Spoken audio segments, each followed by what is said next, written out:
Eu saúdo a todos na paz do Senhor Jesus, evangelista Norberto Chiavarelli, trazendo uma palavra de fé para a vida de todos os ouvintes. E hoje o texto base está na carta aos Romanos, do capítulo 6, do versículo 10 ao 13, que diz assim: Pois quanto a ter morrido, de uma vez morreu para o pecado, mas quanto a viver, vive para Deus.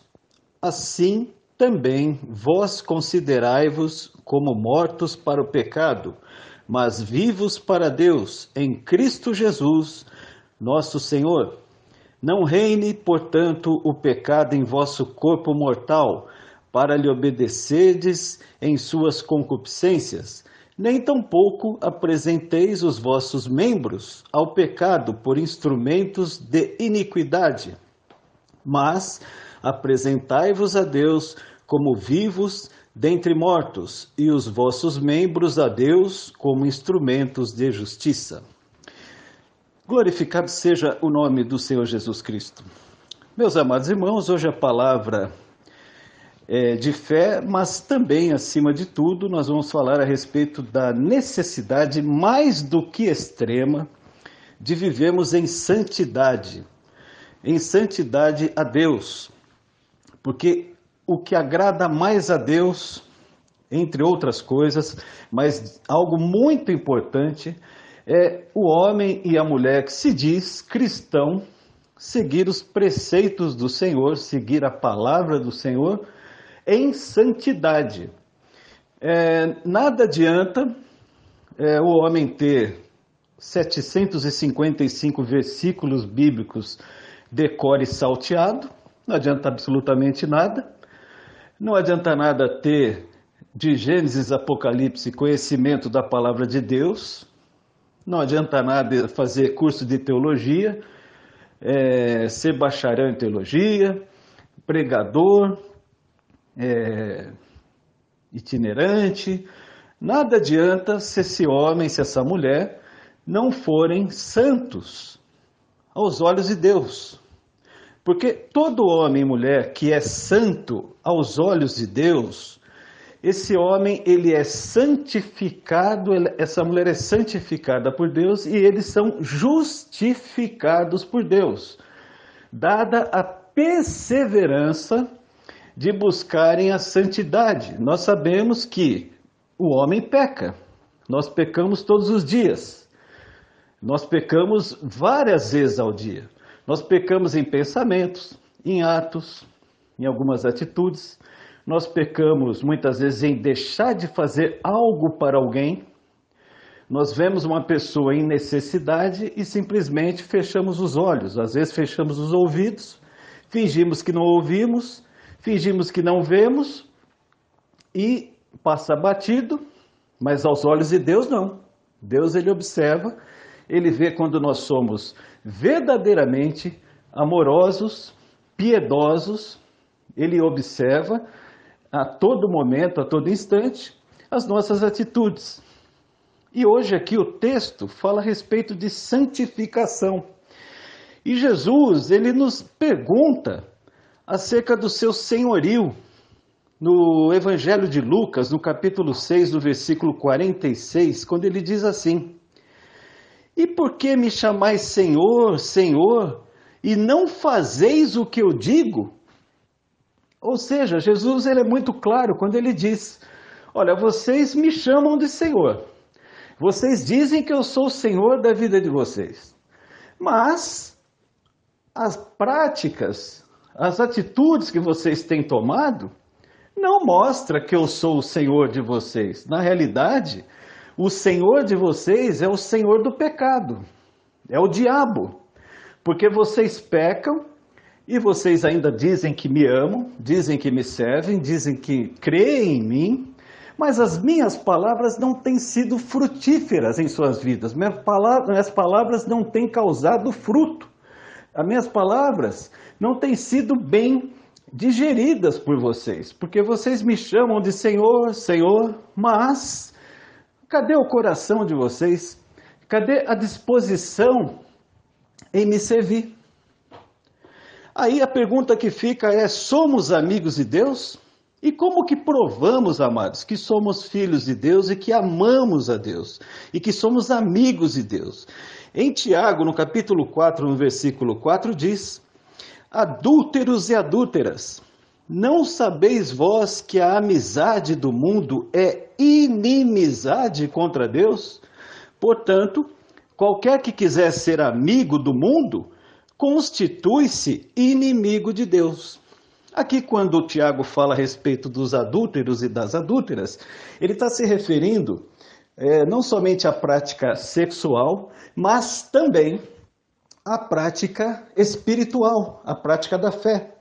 O adúltero, adúltera, espiritualmente, é aquele que abandona Cristo, aquele que rejeita a verdade em busca da mentira. Então, ele finge que ama a Deus, ele finge que tem amor a Deus, mas, na realidade, as práticas dele são práticas pecaminosas que são voltadas para o amor ao mundo, amor à carne, amor aos desejos carnais. E então o nosso amado irmão Tiago aqui ele diz que todo aquele que não pratica a vontade de Deus, que não pratica a palavra de Deus, ele se torna inimigo de Deus. Sendo assim, ele é um adúltero espiritualmente falando. Na fé, ele é um adúltero. E também há uma outra pergunta. Nós amamos mais a Deus do que ao mundo? É uma pergunta que fica. O que nós amamos mais? O que está mais dentro dos nossos corações, almas e espíritos? O que mais passa nos nossos pensamentos? As coisas de Deus ou as coisas desse mundo? Em 1 João, no capítulo 2, no versículo 15 ao 17, diz assim: não ameis o mundo, nem o que no mundo há. Se alguém ama o mundo, o amor do Pai não está nele. Porque tudo o que há no mundo, a concupiscência da carne, a concupiscência dos olhos e a soberba da vida, não é do Pai, mas do mundo. E o mundo passa, e a sua concupiscência, mas aquele que faz a vontade de Deus permanece para sempre. Então aqui, o nosso amado irmão João, ele nos ensina que aqueles que praticam as coisas da carne, que buscam as coisas da carne, que buscam satisfazer a carne, em detrimento do amor a Deus, esses constituem-se inimigos de Deus, constituem-se filhos do mal. Esses não são filhos de Deus, porque eles amam pecar. Eles não querem sair dos pecados, não querem largar os pecados, não querem abandonar os pecados. Eles se satisfazem cada vez mais, se sujam cada vez mais no pecado, e esses não têm nenhuma necessidade, não sentem necessidade de abandonar os pecados. Afinal de contas, na ideia deles, Deus é amor. E Deus sendo amor, Deus é misericordioso. E Deus sendo misericordioso vai entender os pecados, vai entender as práticas. Ele vai entender e vai saber que eu não faço porque eu sou mau, mas eu faço porque é necessidade do meu corpo. Só que a Bíblia não diz isso.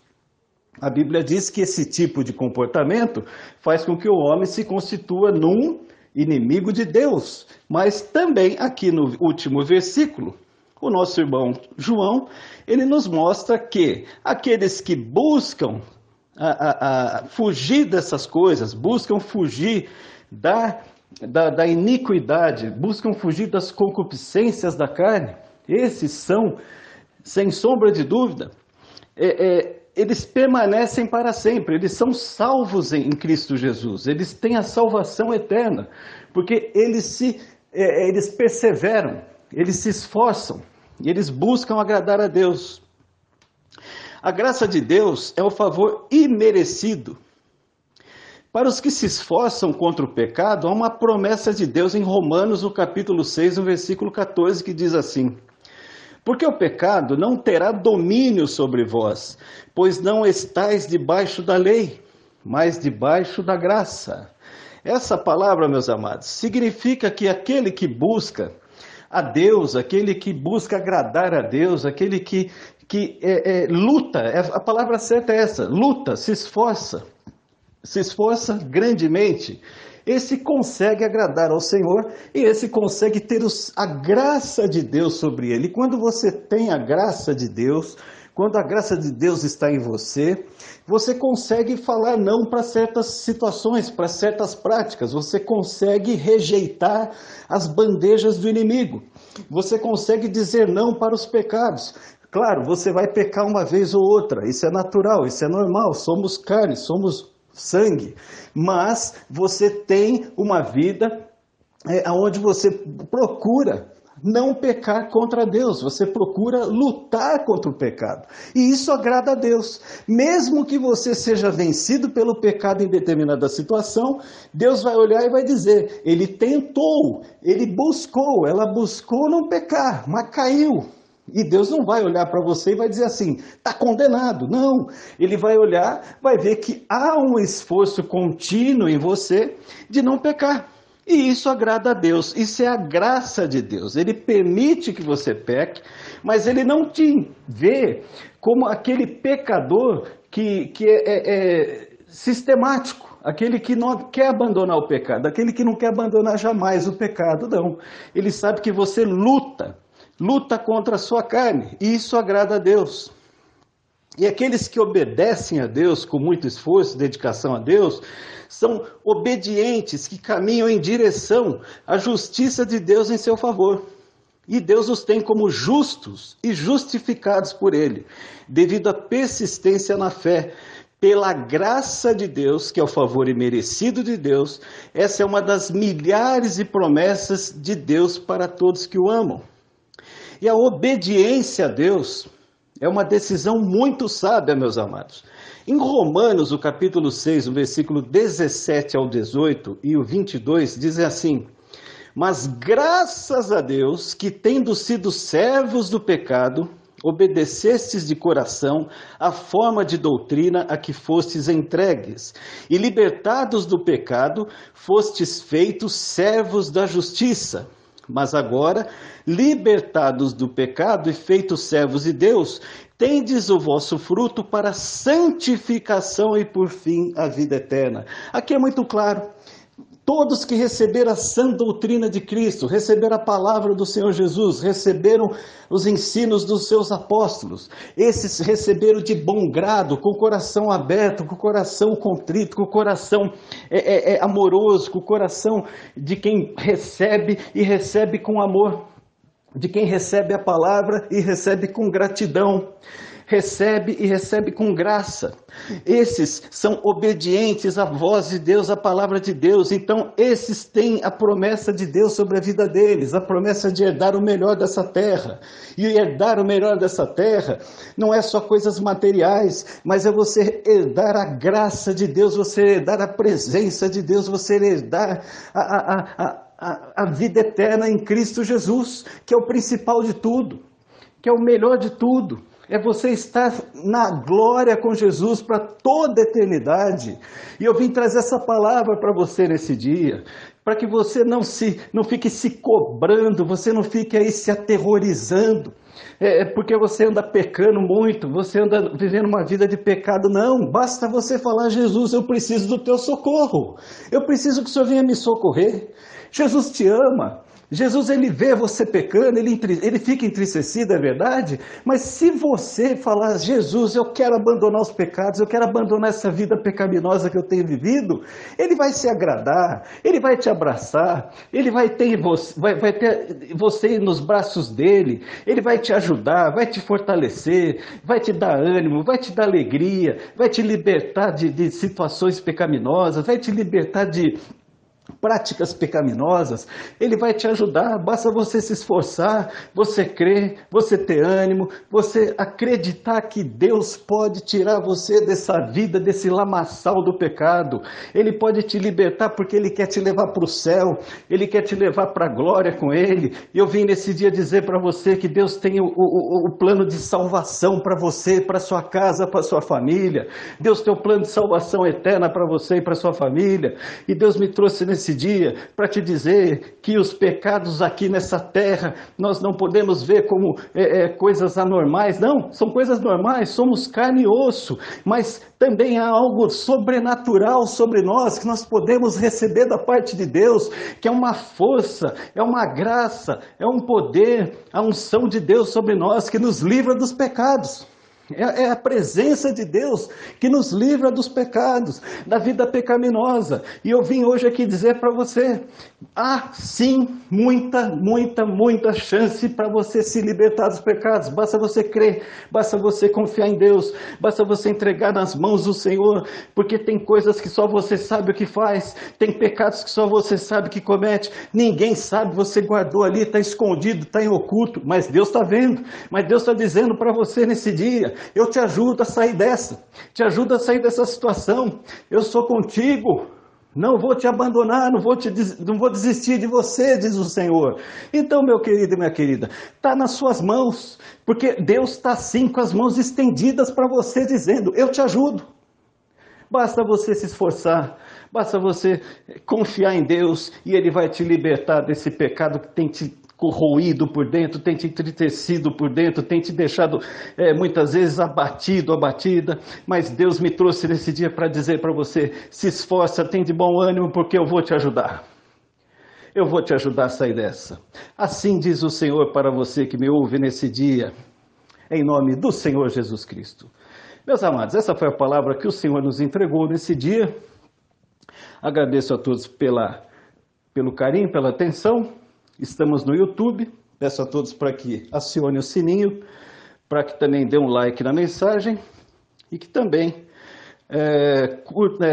também se inscrevam no canal, para nos ajudar, para que o canal possa crescer para a glória de Deus. Muito obrigado a todos, que Deus abençoe a todos que me ouvem na paz do Senhor Jesus.